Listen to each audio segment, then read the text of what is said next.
साथियों, जिस प्रकार वैज्ञानिक डॉक्टर मनुष्य के शरीर को जानने समझने के लिए उसके वास्ते उसकी निर्ममता पूर्वक चीरफाड़ करता है और शरीर के छोटे से छोटे अंग से लेकर बड़े से बड़े हिस्से को जांचता और फिर हर हिस्से के अन्य हिस्सों के साथ अंतर संबंध को देखता है।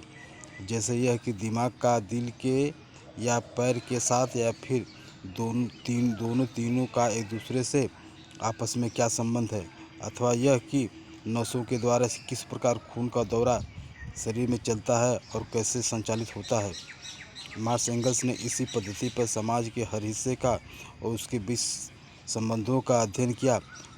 उदाहरण: जमींदार, किसान, पूंजीपति, मजदूर, मजदूरों की मजदूरी, पूंजीपतियों के मुनाफे हेतु पूंजीपतियों द्वारा मशीनों का विकास करना या कम मजदूरी देना, फिर मजदूरों की मजदूरी बढ़ाने हेतु लड़ाइयाँ, उसके वास्ते ट्रेड यूनियन बनाना, मजदूरों पूंजीपतियों की पार्टियों का बनना, जनता के नाम पर पूंजीवादी सरकार का शासन करना, पूंजीवादी समाज में विज्ञान, टेक्नोलॉजी तथा नई नई मशीनें इत्यादि का विकास होना, उससे अधिक उत्पादन होना और फिर उसे खपाने के वास्ते बाज़ारों का विकास करना, उसी के लिए दूसरे देशों को गुलाम बनाना, मंदी, महंगाई तथा मुद्रा व पूंजी के संकटों के जैसे पूंजीवादी संकटों का आना, मजदूरों के संघर्ष और संघर्ष के जरिए पूंजीपति वर्ग को आर्थिक व राजनीतिक सत्ता से उखाड़ फेंकने हेतु मजदूर वर्ग द्वारा ऐतिहासिक भूमिका निभाना, वर्तमान समाज और उसकी भावी संभावना को जानने समझने की इसी पद्धति को द्वंद्वात्मक भौतिकवादी पद्धति कहते हैं। अपनी विस्तृत खोजों के आधार पर मार्क्स एंगल्स ने दुनिया को पहली बार बताया कि किसी समाज में सामाजिक बदलाव या कहीं एक काल से दूसरे काल में समाज का विकास या ह्रास होना। उदाहरण: सामंती समाज से पूंजीवादी समाज में और पूंजीवादी समाज से समाजवादी समाज में क्रांतिकारी परिवर्तन का आना। किसी अवतारी पुरुष, एक अलौकिक ज्ञान अथवा भगवान रूपी किसी दैवी शक्ति की देन नहीं होते, उसके बजाय सामाजिक विकास, बदलाव व मुद्रा उत्पादन के तरीकों के विकास पर आधारित होते हैं। जैसे जैसे उत्पादन के साधनों का विकास होता रहता है, वैसे वैसे समाज का विकास भी होता रहता है। उत्पादन के साधनों का विकास व बदलाव के साथ साथ समाज के ऊपरी ढांचे जैसे अर्थतंत्र, राजनीतिक तंत्र, सभ्यता, संस्कृति, धर्म, कर्म, शिक्षा, दीक्षा आदि बदलते रहते हैं। उदाहरण: हर बैल जैसे पुराने उत्पादन के साधनों और बारिश पर निर्भर पुरानी खेती की जगह अब ट्रैक्टर, ट्यूबवेल आदि नई खेतियाँ आई है। उसी तरह कपड़े के छोटे छोटे हथकरघा उद्योगों की जगह बड़ा बड़ा कपड़ा उद्योग खड़े हो गए। इसी अवधि को किसी विकास के अनुसार नई खेतियों से संबंधित कृषि कॉलेज तथा औद्योगिक विकास के कारण इंजीनियरिंग कॉलेज जहाँ तहाँ खुल गए। उसी प्रकार अर्थशास्त्री, राजनीति शास्त्र और अन्य नए नए समाजशास्त्र विषय आज की शिक्षण संस्थानों के पाठ्यक्रम बने हुए हैं। स्वभावतः प्रशासन पद्धति और उनसे जुड़े नए नए नियम कानून आधुनिक औद्योगिक उत्पादन विनिमय की आवश्यकता को ध्यान में रखकर बनाए जाते हैं। पुराने युगों के सामंती पुरोहित राज और उनसे जुड़ी ईश्वरी डराने वाले न तो विधि विधान रह गए हैं, न ही पुरोहित व ब्राह्मणवादी शिक्षा अब रह गई है, क्योंकि पुराने युगों की कृषि उत्पादन उस पर आधारित सभ्यता की जगह अब नए युग के औद्योगिक उत्पादन उस पर आधारित सभ्यता ने ले ली है। यही पूंजीवादी सभ्यता है, क्योंकि वह इंसान को पैसे से नापती तोलती है और खरीदती बेचती है। व्यक्तिगत लाभ की लालच स्वार्थ पैदा करती है। मनुष्यों के बीच मानवीय संबंधों की जगह पैसे के स्वार्थ के संबंध पैदा करती है। आज बढ़ते हुए कृषि विकास, औद्योगिकरण से तथा रेल, डाक, तार आदि के फैलते हुए जाल से और उसी प्रकार नई शिक्षा के विस्तार से प्रतीत तो ऐसा होता है जैसे समाज अब सुसभ्य, सुख समृद्धि की ओर बढ़ रहा है। अतः हर प्रकार के अभाव खत्म हो जाएंगे। लेकिन पूंजीवादी व्यवस्था के अंतर्गत होने वाले सामाजिक विकास के भाग में यह नहीं बदा होता है, और जो बदा होता है वह आशा के बिल्कुल विपरीत होता है।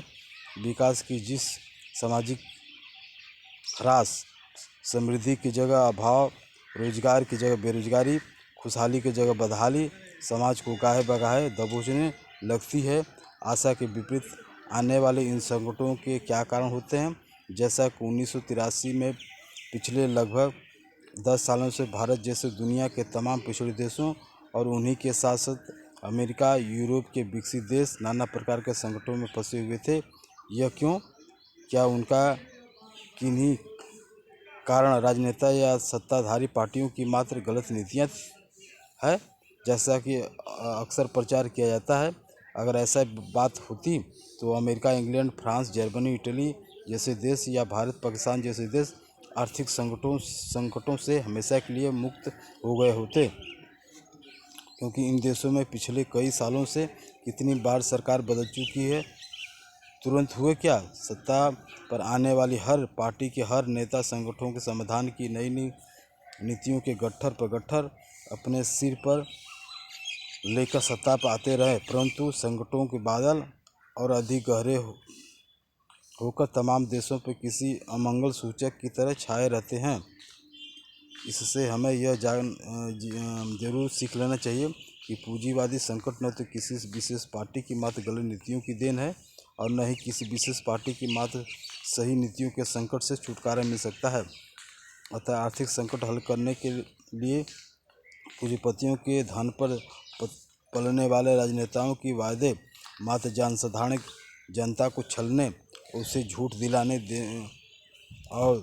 दिलासे देने के वास्ते किए जाते हैं। उनके झूठे वादों का एक लक्ष्य तो होता है आज जनता को झूठ दिलासे देकर गद्दी पर चढ़ाने के लालची नेताओं की अपनी व्यक्तिगत भूख, और दूसरा लक्ष्य जो प्रमुख है वह है पूंजीवादी संगठनों के असली कारणों को छिपाना और यह दिखाना कि यह संकट पूंजीवादी प्रणाली से पैदा नहीं हुए बल्कि इस या उस पार्टी के राजनेता की गलत नीतियों से पैदा हुए हैं।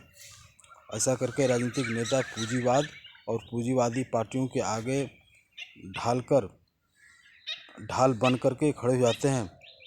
कारण अगर मान लें कि नेतागण आम लोगों को यह बता दें कि यह संकट पूंजीवादी पार्टियों की देन है, पूंजीवादी पार्टियों की देन नहीं बल्कि पूंजीवादी व्यवस्था की देन है, तो आम जनता इन पार्टियों की सरकारों को बदलने के बाद पूंजीवादी व्यवस्था को बदलने उखाड़ने के पीछे पड़ जाएंगी। इसी कारण ये पार्टियां हर चालबाजी से पूंजीवाद को टिकाए रखने का प्रयास करती है। यही कारण है कि हम पूंजीवादी की चाकरी में लिप्त इन नेताओं, उनकी पार्टियों को पूंजीवादी नेता पार्टी कहते हैं। दिखावे के लिए तो खादी के कपड़े वाले, परंतु रहन सहन के वास्ते शानदार आरामदेह घरों में रहने वाले, शक्ल सूरत में चिकने चुपड़े, गंभीर विनम्रता और विद्वता का ढोल करने वाले पूंजीवाद की यह धूर्त नेताओं और विद्वानों के पास अगर वास्तव में कोई आत्मा नाम की चीज़ होती जिनकी वे दिन रात दुहाई देते रहते हैं, परंतु जो जनता का खून चूसते कपटी पिशाची बन चुकी है, तो यह लोग पूंजीवाद की दलाली नहीं करते। पूंजीवाद और पूंजीवादी संकटों के बारे में आम जनता को गुमराह न करते, उससे संबंधित सच्चाई उसे आम जनता को अवगत कराते। मार्क्स एंगल्स ने बहुत पहले ही बता दिया था कि शुरू में विकास दिखावटी समृद्धि की छलांगे मारने वाला पूंजीवाद समाज में अनिवार्यतः संकटग्रस्त होता है और उसका पतन अस्वाभाविक है। कुछ काल की वास्ते स्वस्थ दिखने वाली पूंजीवादी समाज की दरवाजे की मौत की ओर खुले रहते हैं। कारण अपने तरह तरह के संकट और पतन के बीच पूंजीवादी समाज स्वयं अपने विकास के साथ साथ अपने भीतर संकट पैदा करता रहता है।